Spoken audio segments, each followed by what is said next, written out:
Welcome to Chapter 6. Chapter 6 is about aging, and it is about the state of affairs for the elderly in the United States today. But before we get started, I do need to get a few things off my chest that are kind of in contradiction to what not contradiction, just different from what I'm going to share. So if you'd like, you can skip forward about 45 seconds, and that'll be just fine. So, to the elderly people that are in the United States, I know that some things are tough, but I just want to give you some perspectives. Okay.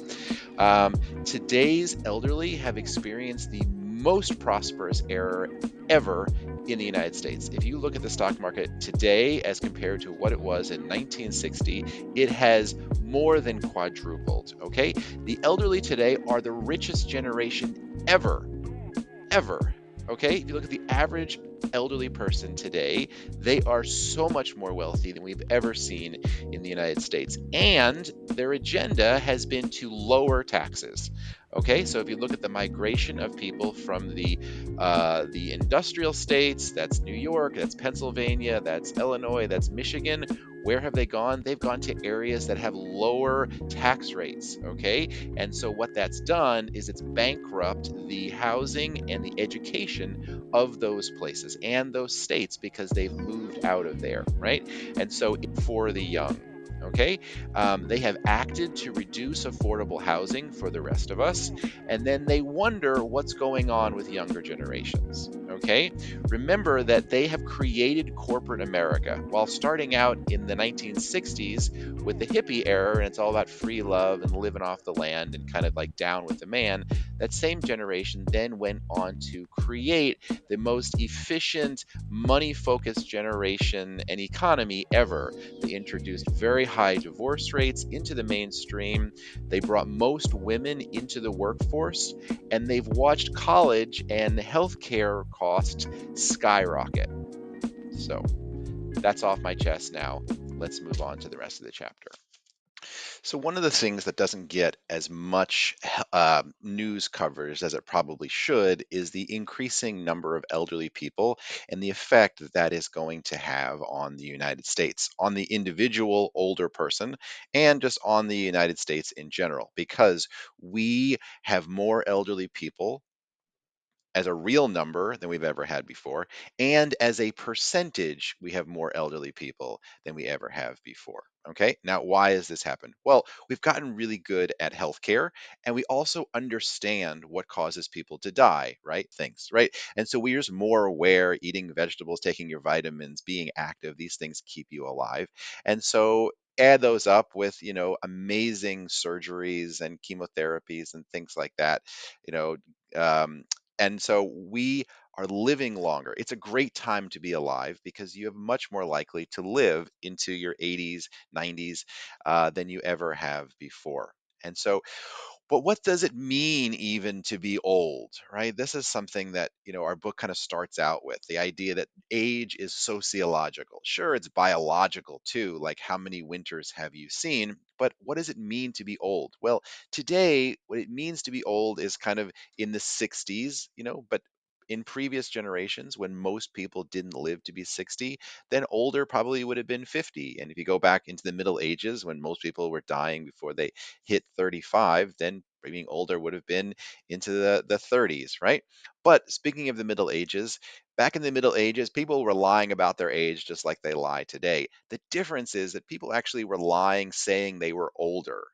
And why were people saying that they were older? Because back in the Middle Ages, to be old meant you had control of wealth, which is why uh, things have switched today.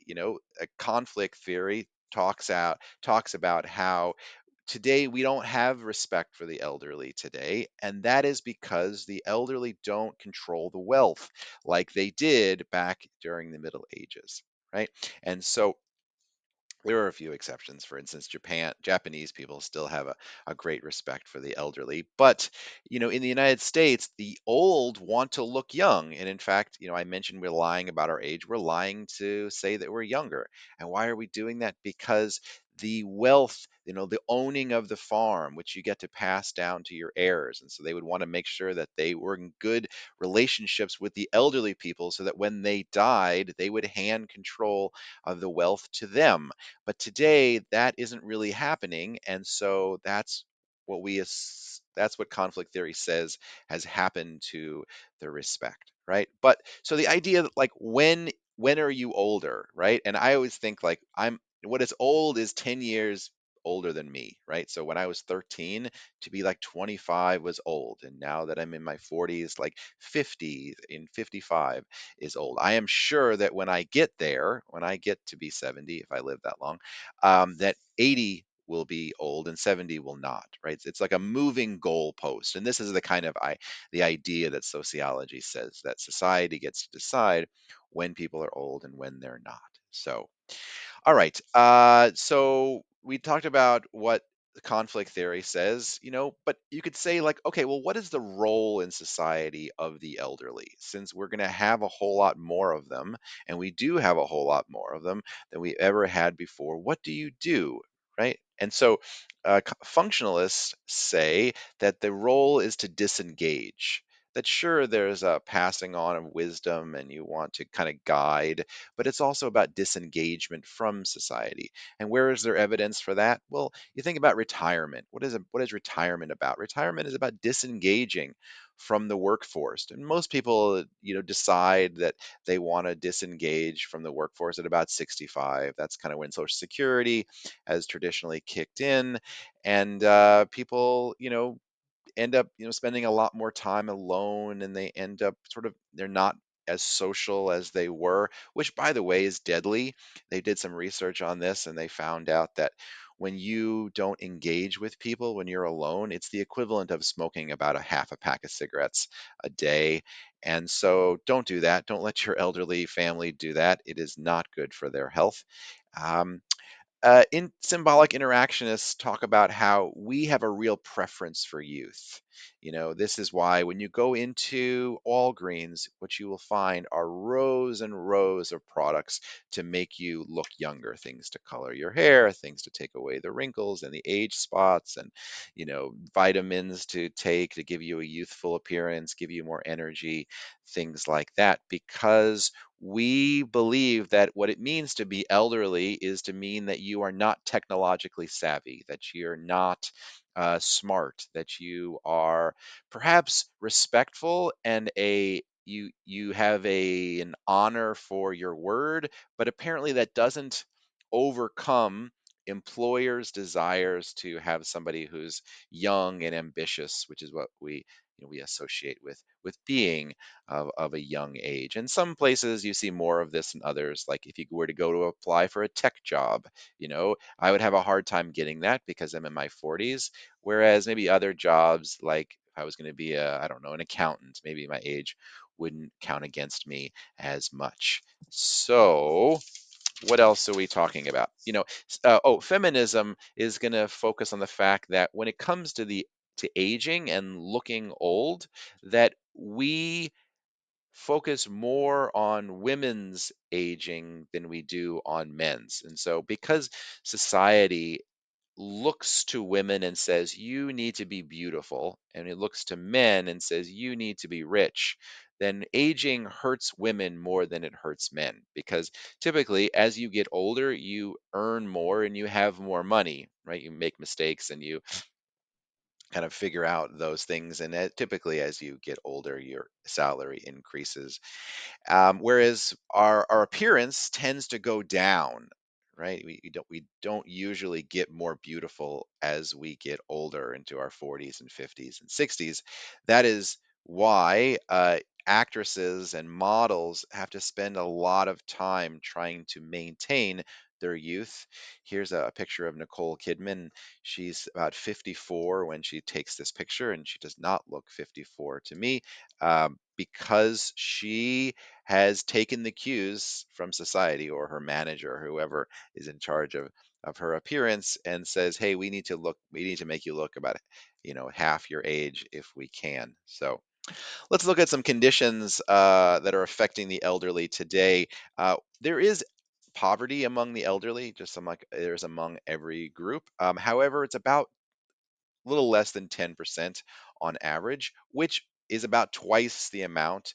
Sorry, children have about twice the amount of poverty that the elderly do. And you might say, well, why is it that elderly people don't have poverty given the fact that a lot of them stop working when they're about 65? It's two things. There's Social Security, which we created as a pension plan for all workers in the United States. And so all you have to do is kind of, keep breathing and you will receive at least, I think today it's like $800 is your minimum amount. And then if you've earned more throughout your lifetime, that check can go up to, two, $3,000 per month. That keeps a lot of elderly people out of poverty. Unfortunately, a lot of elderly people did not save very much for retirement, and so Social Security ends up being a lot of their income.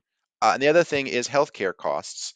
At least many of them, some of them, many of them are covered by Medicare, which is a government, socialized medicine, government healthcare insurance, and it covers your basics, but then it also allows people to buy extra, and it's at a much reduced cost. And this is really important because elderly people consume about three times their share. If we were to say everybody should if everybody should consume the same amount of healthcare, then elderly consume about three times as much. But actually, that makes sense, and we would say, yeah, that because if you look at an 8-year-old and an 80-year-old, you would say, well, the 80-year-old is going to need more healthcare than the 8-year-old because they're young and they're growing and they're healthy, whereas the 80-year-old is reaping the years of breathing uh, air and drinking dirty water and eating Cheetos and things like that, and so our bodies begin to break down as we get older. That's no surprise there. So what else? A couple more things related to healthcare. We do not have enough medical specialists. We are not producing enough geriatric anybody, not enough geriatric doctors, nurses, social workers, like you kind of name it. And so that is a problem. And the elderly are not dying of acute illnesses. We are dying of chronic illnesses, which take decades to kill us. So it's cancer, it's heart disease, it's diabetes, it's things like that we kind of like see the issue. We see heart disease in our 70s, but it may not actually kill us until we're in our 80s. And so that is very expensive, which is why some people are concerned that we are not going to be able to afford Medicare in the future because we have so many more elderly people expected in the future, even more so than we do today. And so yeah, that's going to be a real issue. And we're reluctant to raise taxes in the United States. Typically, people don't enjoy paying taxes, but our expenses continue to increase as we have more and more people drawing on Social Security, more and more people drawing on Medicare.